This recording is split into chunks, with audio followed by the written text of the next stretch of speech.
7वी 8वी 9वीचे जे काही विद्यार्थी मित्र आहेत त्यांचे जे पालक आहेत यांना भेडसावणारी एकमेव समस्या काय?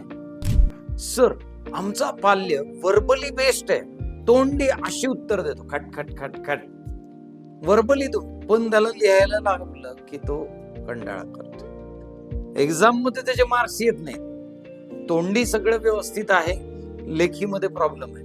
अहो मग प्रॉब्लेम तर तुमच्या डोळ्यासमोर आहे. मग ऐका, काम तर आपणच केलं पाहिजे.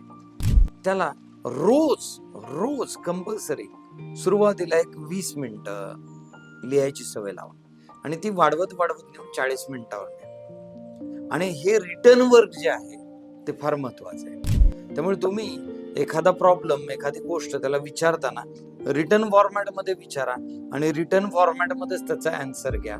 ही सवय एकदा लागली ना की तुमचा स्टुडंट पाल्य हा लेखी परीक्षेत सुद्धा छान मार्क्स मिळवेल.